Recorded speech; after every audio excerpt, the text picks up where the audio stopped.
Hoje eu quero, pela graça do Senhor, poder compartilhar com os irmãos uma palavra ao coração dos pais. Evidentemente que muitos estão agora online, né? Pelo Google Meet. Quero saudar os irmãos que estão nos acompanhando aí pela rede, pelo grupo Meet.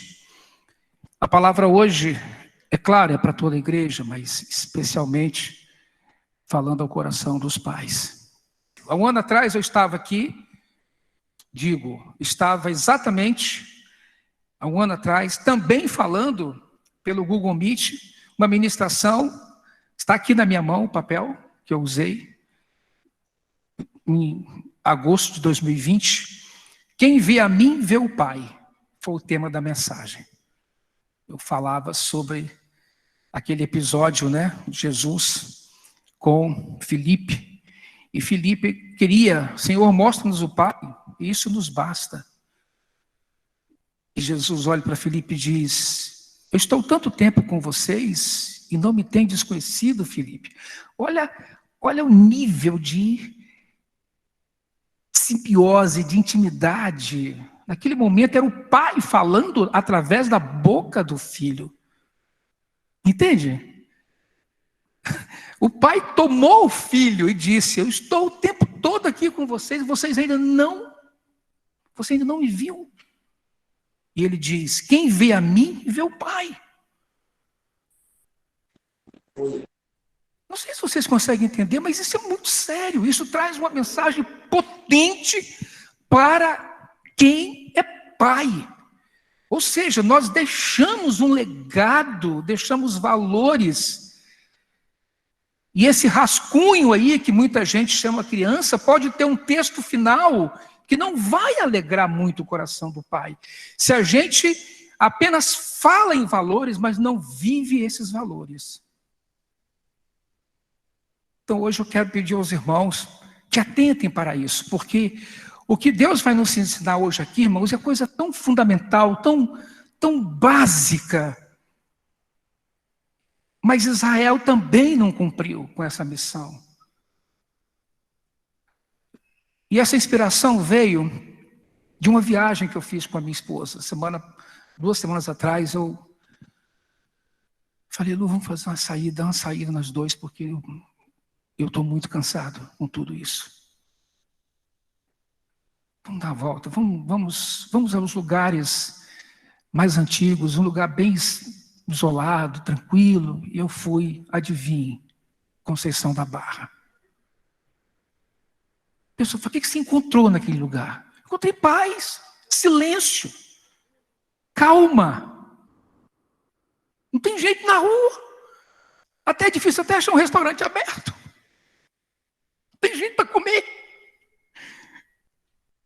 E quando nós chegamos ali, eu vi aquele mar, nós paramos, fomos conversando e lembrando, porque as meninas eram muito pequenininhas quando a gente ia para ali. A gente entrava no carro, eu, a Luísa e as duas. Elisa era pequenininha, tinha 4, 5 anos. A gente saía durante aqui. Quando chegava ali perto da serra, ela se levantava, colocava a cabecinha no meio da cadeira assim, pai, está mais perto da serra? Não, está mais perto de Conceição da Barra ou de casa? Eu falei, filho, nós estamos na serra ainda. Tem muito chão pela frente. Aí sentado. Daqui a meia hora, pai, está mais perto. Que ansiedade! Porque ali era um lugar onde a gente fazia um encontro diferente. A gente ia para conversar. Ela não tinha que dividir o pai dela com ninguém, nem com vocês. Nem com a escola. Eu era só delas. Isso é muito sério. E aí, quando eu parei o carro na pracinha, onde elas gostavam de brincar, de comer algodão doce, andar no trenzinho. Eu comecei a chorar, lembrando delas pequenininhas. Falei, Senhor, cresceram. Uma já está casada, a outra ontem fez 31 anos de idade. Mas eu vivi nesse lugar aqui experiências que eu precisava viver como pai. E eu quero mostrar para vocês que isso, irmãos, é uma instrução bíblica. Você que está aqui me ouvindo no Google Meet, olha bem, você está aí perto do seu filho, sua criança. Olha para ele. Que o que você vai ouvir aqui hoje tem a ver com essa relação sua com o seu pequenino, com o seu filho. E você que já tem filho crescido, adulto, presta atenção. Ainda há tempo da gente restaurar, converter os nossos corações um ao outro. Sim, sempre há tempo disso. Aliás, essa é a promessa de Deus, última promessa de Deus no Antigo Testamento, em Malaquias. São os últimos versículos da Bíblia do Antigo Testamento. O propósito de Deus, de que pais e filhos se encontrem, se conheçam. A gente pensa que conhece, mas não conhece. E lá no Salmo 78, nos primeiros versículos, de 3 a 8, eu queria que você ouvisse isso, que você fechasse os seus olhos. Não sei se talvez você queira abrir a Bíblia para ouvir, mas se você quiser sentir a beleza do texto, porque eu li esse texto lá, diante de um pôr do sol lindo, maravilhoso, que eu estava vendo e contemplando a grandeza de Deus, e esse texto diz assim, Salmo 78, de 3 a 8, ele diz assim, depois eu vou dizer a vocês quem foi que falou isso, quem foi que escreveu isso. A gente pensa que é Davi, né? Mas não foi Davi. Ele diz assim, o que ouvimos e aprendemos, o que nossos pais nos contaram, não os esconderemos dos nossos filhos. Contaremos à próxima geração os louváveis, que lá no hebraico está, os extraordinários, feitos do Senhor, o seu poder e as maravilhas que fez. Ele decretou estatutos para Jacó, e em Israel estabeleceu a lei, e ordenou aos nossos antepassados, aos nossos pais, que ensinassem aos seus filhos, de modo que a geração seguinte a conhecesse, e também os filhos que ainda nasceriam, e eles, por sua vez, contassem aos seus próprios filhos. Nós estamos falando de geração em geração. Então eles porão a confiança em Deus, não esquecerão os seus feitos, e obedecerão aos seus mandamentos. Para isso que o salmista manda contar, narrar, publicar no coração dos filhos os feitos do Senhor. Para quê? Para que eles confiem no Senhor, para que eles não se esqueçam e para que eles obedeçam. Talvez na cabeça de algum pai que está me ouvindo aqui, diz assim, será que eu falhei, Senhor? Porque meus filhos não servem a ti, não querem te servir. Meus filhos te conheciam, mas hoje não querem nem ouvir falar do Senhor. Onde foi que eu falhei? Irmão, essa palavra não é para trazer culpa sobre você. Essa palavra é para mostrar para a gente que nós temos todas as possibilidades, inclusive de uma restauração, porque nosso Deus é um Deus de restauração. É verdade isso. Mas a instrução do Senhor aqui é para que a gente conte quando eles estão ainda pequeninos. E ele diz assim, eles não serão como seus antepassados. Olha que coisa tremenda isso. Obstinados e rebeldes. Povo de coração desleal para com Deus e gente de espírito infiel. Contem as histórias, narrem. Passem tempo com eles, contando isso. Para que eles sejam diferentes daquele povo que lá no deserto, mesmo vendo os feitos, as maravilhas, vendo tudo que eu fiz no meio de Israel, para que eles possam crer que o Senhor fez tudo isso. para que eles não se esqueçam, para que eles não sejam como seus pais, que mesmo vendo obstinados, rebeldes, desleais e infiéis. Irmãos, vejam, para que contar para que a geração futura seja melhor? Os irmãos não acham que está ocorrendo nesse presente século uma ruptura? Uma coisa que eu percebo das gerações mais jovens é o fato deles não quererem se conectar com as gerações passadas. Eles renunciam, muitos deles rejeitam e não aceitam mais essa conexão. Alguma coisa foi mal contada, foi mal vivida, foi mal sentida. Mas Deus quer botar tudo no lugar. Como ensinar as futuras gerações acerca do Deus vivo, da fé em Deus? Como ensinar? Irmão, vocês vão ficar surpresos com a resposta de Asaf. Asaf foi quem escreveu esse salmo. Asaf era levita, era músico, instrumentista, homem sensível. Quem sabe também um contador de história, era profeta, vidente, como eram chamados no Antigo Testamento. Deus mostrava coisas para ele, parecia que ele estava vendo. Se vocês não contarem, se vocês não pararem, se vocês não se aproximarem, se vocês não se conectarem com esses meninos, eles não vão conhecer os feitos do Senhor. E quem vai ter que contar são vocês, os pais. Principalmente os pais, os homens. Surgiu uma teoria maligna de que criar filhos é coisa de mulher. Quem tem que assumir tudo é a mulher. Quem tem que fazer tudo é a mulher. Isso é satânico.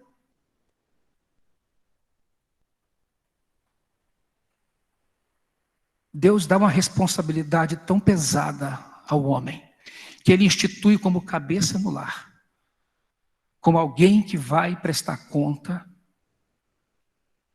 daquilo que ele anuncia.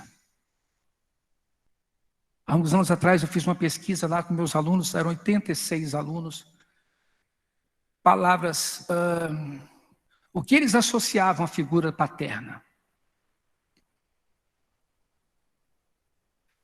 Pelo menos 48 que eu lembro, eu ouvi agora a pesquisa em casa no meu computador, 48 nunca associaram, de 86, nunca associaram a figura do pai a alguém que conta uma história para eles. Olha o que é isso. Meu pai só chega em casa, bate o ponto, come, vai dormir, no outro dia bate o ponto e vai embora. Achando que botar comida dentro de casa já é suficiente. E não é assim. A mãe conta uma história. Quando o pai conta, é diferente. É diferente. Tem alguma coisa nesses homens que é maravilhoso demais para um filho. Asaf, logo no início do Salmo, nos dá uma resposta simples e surpreendente. Como ensinar as futuras gerações acerca da fé em Deus? Ou no Deus vivo? Contando histórias. Estão falando de narrativas. Ele diz, a recomendação do salmista aos pais nesse dia é, relate aos seus filhos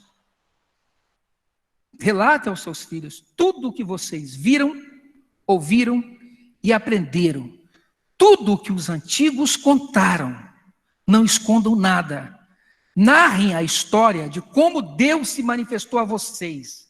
Ele está dizendo para os pais de Israel. Explique os detalhes. Passem tempo contando. Deixem-se tomar pela emoção dos relatos.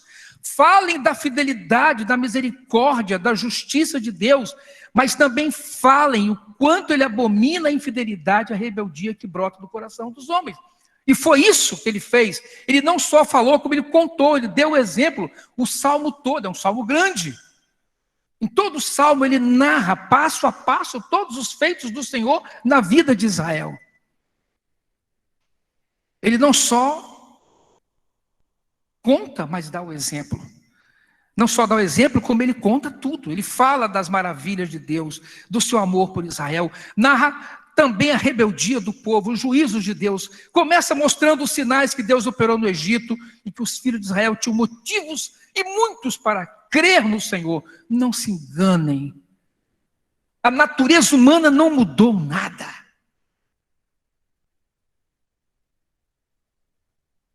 Diante de tantas maravilhas, Israel continuou tentando o Senhor, resistindo o Senhor, duvidando do Senhor, se revoltando contra o Senhor, colocando Deus à prova.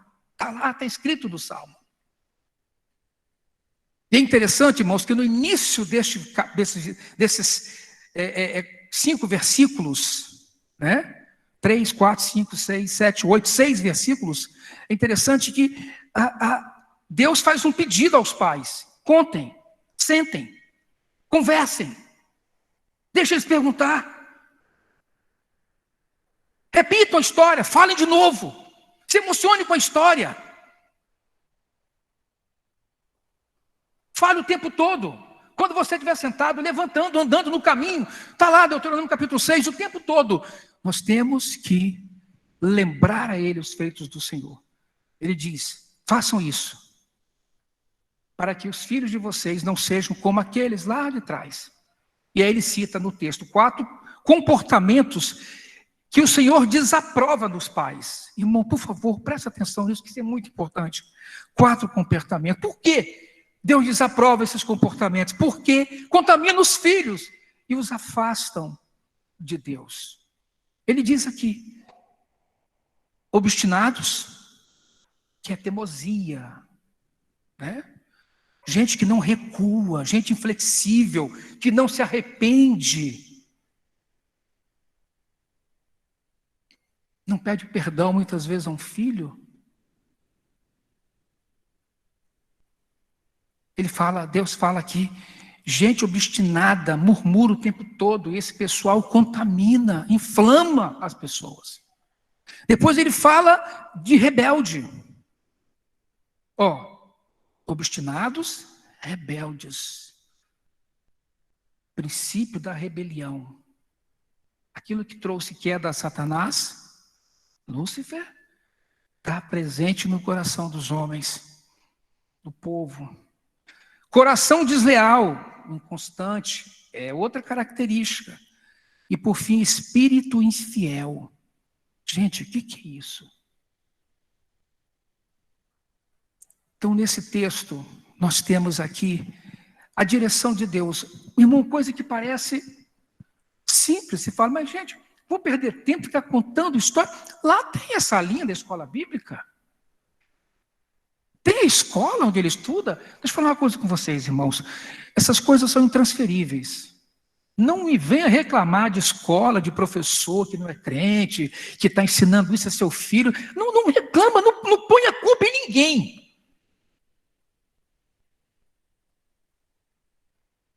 Quem tem que sentar e ensinar, somos nós. Somos nós. Não é o professor. É Dolores que está ali? Dolores. Quantas vezes eu vi Dolores subir aqui, exortar a igreja, e vocês ficam caladinhos, porque o que ela fala é verdade.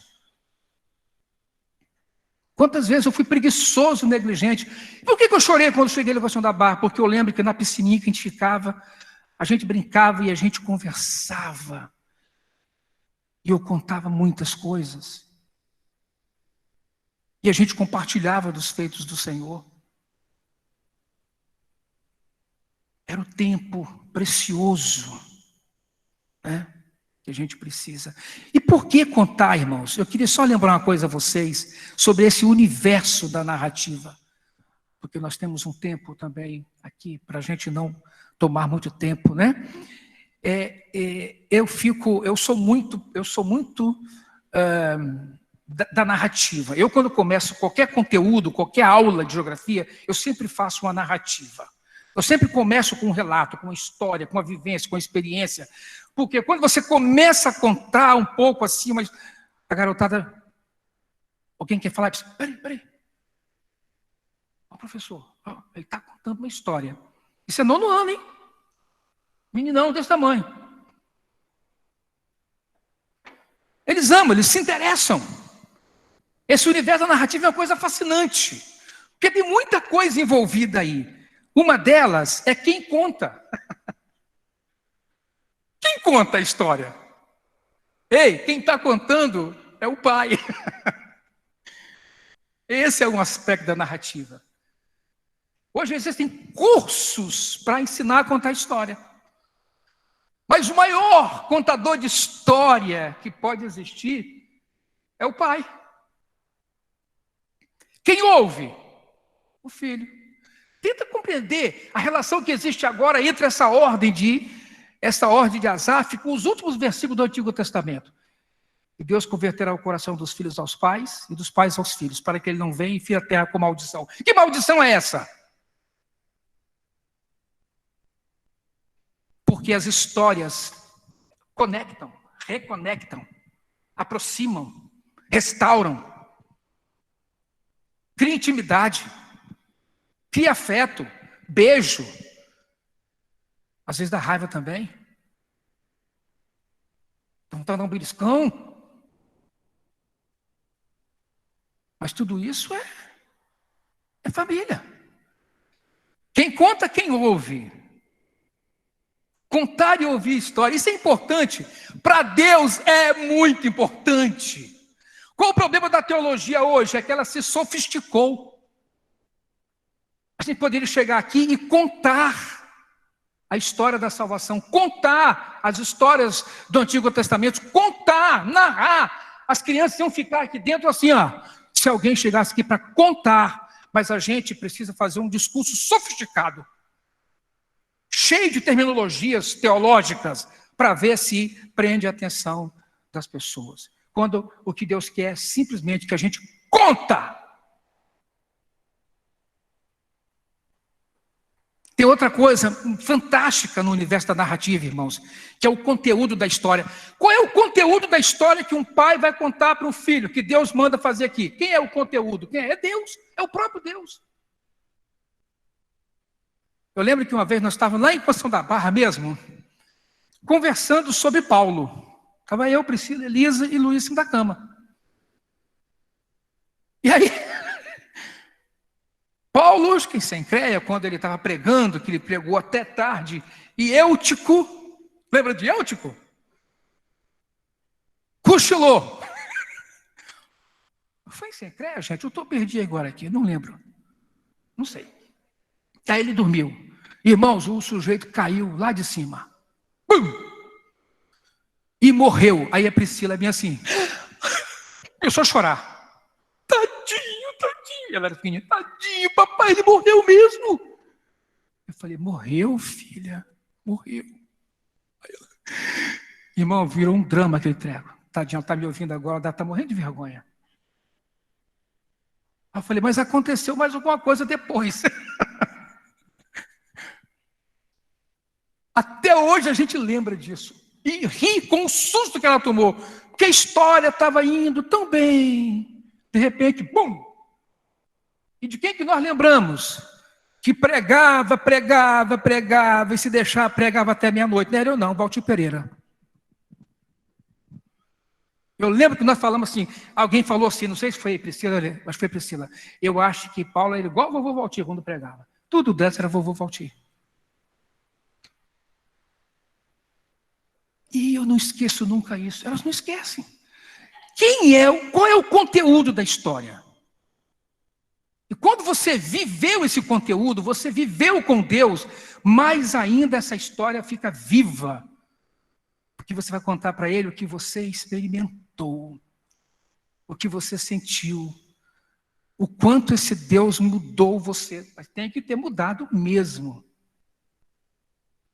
Tem outro elemento na narrativa, irmãos, que é o contato visual, a expressão corporal. Olha quanta coisa bonita quando a gente conta uma história para uma criança. Hein? Vocês estão entendendo isso aqui? Facial. A criança olha seu rosto assim, ela olha assim e fala: isso que papai está contando é muito interessante, eu estou amando essa história. Aí o que acontece com os pequenininhos, que eles falam? Quando você acaba, que você já está suando e acha que já contou tudo, está tudo bem, ela fala assim: conta de novo.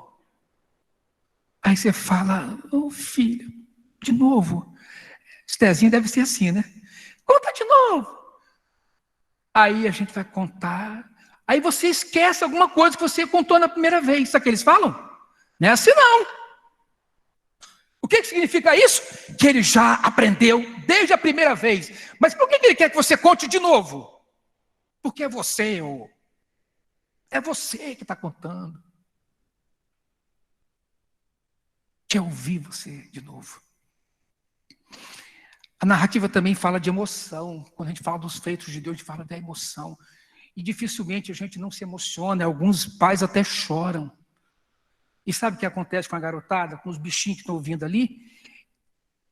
Um outro elemento que é potente na narrativa é a imaginação. Os sonhos, eles voam na imaginação. Quando você fala de Davi, eles viajam. Você está criando, nós estamos criando nossos filhos um sentimento de apego, de fé, de esperança, de crença naquilo que está escrito. Porque quem está contando tem credibilidade. Você que está me ouvindo aqui, aproveita. Que essa reunião vai terminar daqui a pouquinho. Aproveita. Conta para o seu filho hoje uma história da Bíblia. Não espere chegar aí domingo que vem a outra historinha. Conta você mesmo. Mas aqui tem alguns recadinhos que eu quero deixar para vocês, encerrando aqui a nossa conversa, em nome de Jesus. Tenta entender, irmãos, que de tão simples que é isso, a gente às vezes deixa de fazer. Israel fez. Pode até ter contado, mas se contou, não viveu o que contou. Porque esse é o problema do legalismo, do religioso. A quantidade de alunos que eu tenho, adolescentes, que vivem um drama cruel na sua vida, de servir ou não servir ao Senhor. Sabe por quê? Porque os pais exigem que elas usem saia comprida, que eles façam isso, que eles não façam aquilo, que façam um monte de coisa que eles fazem. Mas esses pais não vivem isso em casa, eles não vivem, eles não conseguem. Eles jogam um peso, um fardo em cima de um filho e eles mesmos não conseguem viver aquilo que eles... Isso é religiosidade. Essa garotada cresce odiando o Evangelho. Porque Deus não é Deus de regrinhas, Deus é Deus. A lei do Senhor é perfeita, é linda. Nós estamos lendo agora o Salmo 119. Eu pedi aos irmãos, leiam o Salmo 119. Irmão, você lê aquilo ali, você fica maravilhado, dá vontade de você seguir até a Torá. Que tão lindo que é o negócio.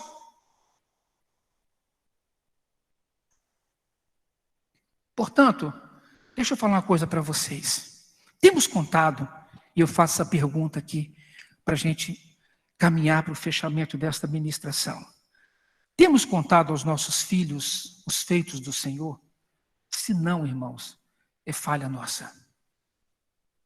É uma falha grave nossa.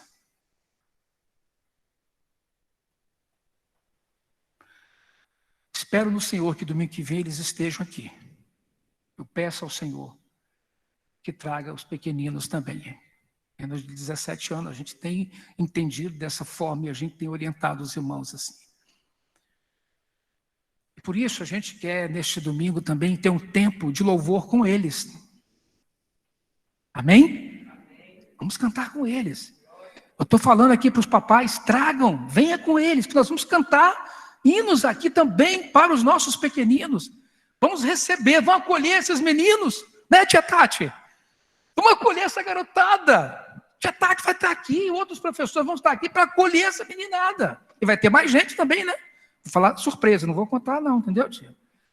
Mas nós queremos, então papai, mamãe que está aí, traga, venha com eles. Vamos trazer os nossos pequeninos para esse encontro aqui com o Senhor. É tempo de celebrar. Falhamos quando não paramos, sentamos ouvimos, dialogamos, contamos, explicamos, ensinamos e dedicamos um tempo ao nosso filho. Nossa, quanta coisa, irmão! Não, isso aqui é só a missão, é só a função nossa fazer. Parar, sentar, ouvir primeiro. Você quer ver a história que Elisa amava ouvir? A história do barquinho. Eu contei para vocês aqui um dia. Do barquinho. Agora você é meu 2 vezes. Uma porque eu te fiz, outra porque eu te comprei. Eu acabava, pai, conta de novo. Antes de dormir, ela ia para o quarto. Pai, conta a história do barquinho. Eu falei, tá bom, filho, eu vou contar para você a história do barquinho. E massagem, não sei o quê. Domingo, outro dia. Conta do barquinho. A alegria dela de saber que o barquinho foi encontrado. Ai, irmãos, é maravilhoso demais. Nós vamos ter que dar tempo. Papai, estou pedindo aos papais, tem papais aqui. No final, vocês vão ficar de pé, nós vamos orar juntos. Mas, filho de Norival, meus filhos cresceram, e agora? Agora? Agora tem muita coisa para fazer. Uma das boas sugestões que eu dou não é falar, é ouvir. Agora é a hora de você ouvir. Acolher esse garoto. Acolher sua menina. Está rebelde, não quer. Ouça. Não tem paciência. Paciência. Espera no Senhor. Ore ao Senhor. Continue dando seu testemunho. Mostre, se você for um pai, eu estou falando aos pais aqui, que falhou muito lá atrás, mostre agora o quanto esse Espírito Santo está transformando você e está melhorando você. Isso é um bom passo para a gente começar a ganhar os nossos filhos de volta. Escuta sensível, escuta afetiva. Não é uma escuta para julgar, para apontar, para dizer, o inferno, não precisa. Ele sabe. Ele sabe tudo isso. Ele só precisa crer. Então, escuta, dá atenção. Faz como aquele ministro de música, que eu uso a expressão de um aluno meu, que tinha piercing em tudo quanto é lugar. Aqui, na língua, na orelha, alargador. E um dia ele fez um desenho meu, com asas de anjo, roupa de franciscano, e cheio de piercing na orelha, no nariz, botou um alargador na minha orelha também, o sujeito, o menino. Eu falei, cara, o que é isso aqui? Ele falou, isso é você. Eu falei, mas é assim que eu te vejo. Por que você botou esse piercing em mim? Botei. Por que botou? Por quê? Porque eu faço a escuta com ele, eu conversava. Quando eu conheci o pai dele, eu falei, rapaz, você é um ministro, você está salvando vida, está perdendo seu filho. Seu filho quer que você vá com ele para o shopping, vai lá, anda com ele. Você com terno e ele cheio de piercing, cheio de tatuagem, vai lá. Olha, esse é meu filho, hein? Esse é meu filho aqui, ó, gente, meu filho. Ele quer que você tenha orgulho dele. Então vai, faz isso aí, desafia o seu Deus, mostra para o seu Deus, eu amo meu filho, eu quero amar, me ensina a amar esse menino. Que a gente vai ter que ter essa humildade de reconhecer, também nós erramos. Muitas vezes nós erramos. E se for preciso pedir perdão, filho, não perca tempo, peça perdão. O caminho da humildade é o caminho mais curto para a gente trazê-los de volta para a presença de Deus. Então, falhamos quando não paramos, quando não ouvimos, quando não dialogamos, quando não contamos os feitos do Senhor. Falhamos, 2, quando não contamos a eles a nossa história com o Senhor, como Ele nos alcançou e nos transformou em pessoas melhores e felizes. Conte para eles sempre como Jesus te salvou, como Ele te alcançou. Isso tem que estar lá guardadinho na memória afetiva dele. Meu pai é um salvo. Eu estou fazendo isso aqui, mas eu sei que aquele homem é do Senhor. Porque ele tem uma história com o Senhor. Ele vai reconhecer até que você falha, que você tem alguns erros, que você não é perfeito. Mas isso ele não vai ter dúvida. Meu pai é do Senhor. Então, conta para ele como foi a sua experiência. Mas conta assim, conversando, andando no carro, dirigindo, tomando banho juntos, na piscina. Conta.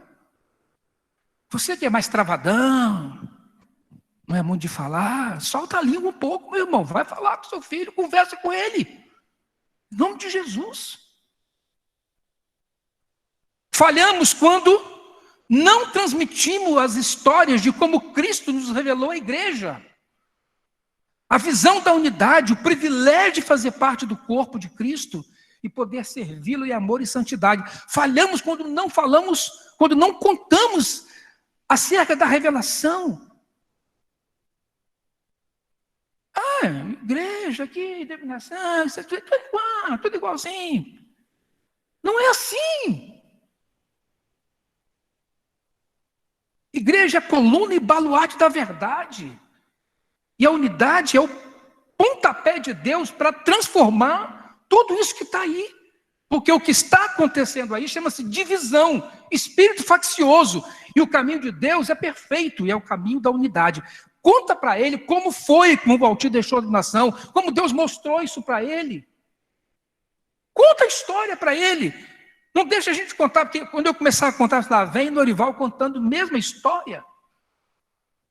Quando a gente conta para os filhos, é diferente do que alguém conta aqui na frente. Falhamos quando desconhecemos, desprezamos ou deixamos de narrar aos nossos filhos os feitos do Senhor no meio da igreja local. Quantas coisas a gente viu acontecer aqui dentro? Desse auditório, lá no salãozinho do Horto, lá na UFES. A gente tem que fazer esses vídeos, mostrar mesmo, narrar, contar. Mas se você viveu tudo isso, não despreze isso que você viveu. Conta, mas conta com prazer, com alegria. Às vezes a gente conta, mas não é desse jeito. A gente conta com espírito crítico, com espírito de enfrentamento, com espírito de desconstrução daquilo que Deus fez. Não valorizamos. E sem saber, irmão, nós estamos contaminando os meninos. E as meninas, eles estão indo embora porque eles não conseguem entender. Por que você está aqui e não conta e não valoriza a história disso aqui? Mas não fica mesmo. Vaza. Falhamos quando desconhecemos essa história.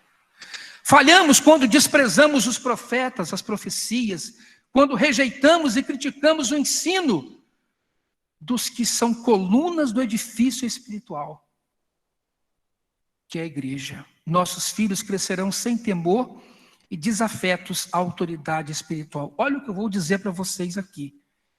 Se desprezamos os profetas e as profecias que eu digo, irmãos, é pregação, é a palavra.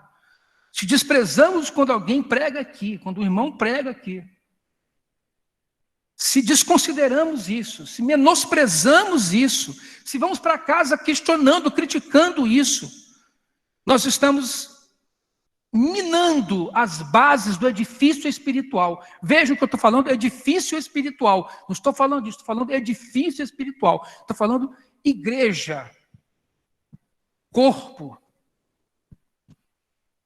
Tem alguma coisa errada naquele lugar, porque meu pai sempre volta para casa discordando dos profetas. Irmãos, em nome de Jesus, por favor, gente, tenham temor por isso. Edifica a vida espiritual do seu filho.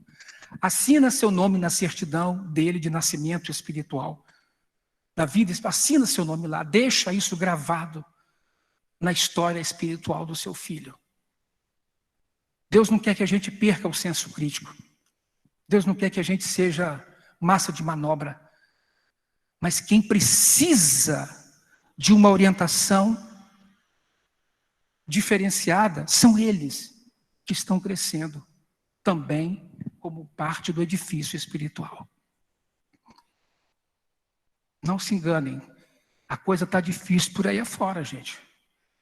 Eu trabalho com muitos professores que são pastores, professores religiosos, de história, professores, só da minha área de geografia tem 3 lá que são pastores. Ele fala: Norival, a crise está instalada, a crise está generalizada.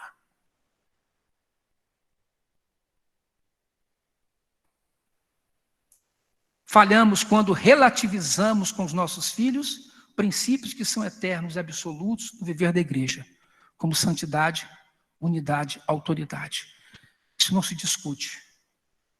Isso tem que ser vivido por nós.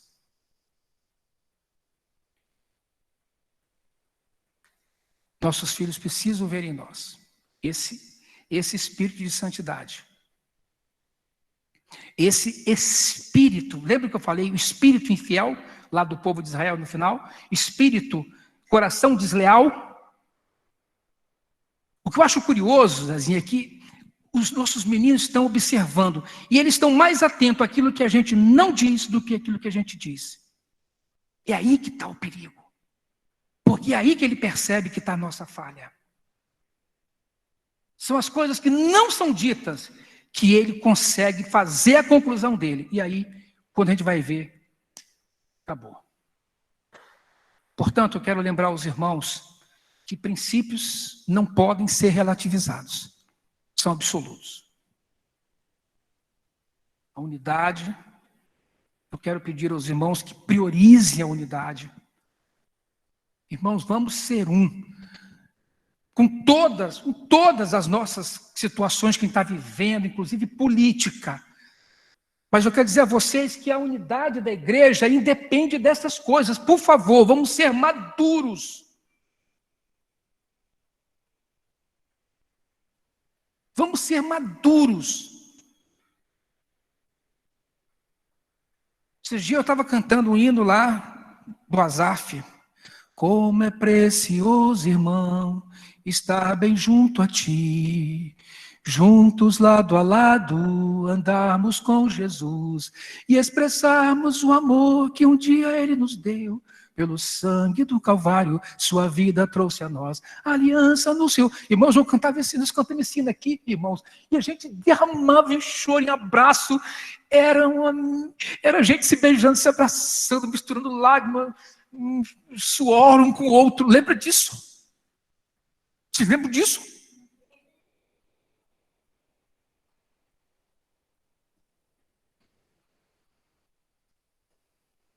Aí deixa eu perguntar a você aqui, você quando lembra de alguns irmãos, você tem esse mesmo sentimento de cantar isso também e sentir isso, ou você está colocando outras questões à frente do preço que foi pago?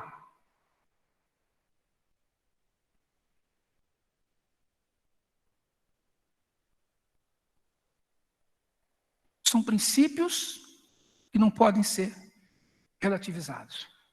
Vamos colocar diante do Senhor, vamos orar. E a autoridade? Quem obedece à autoridade hoje?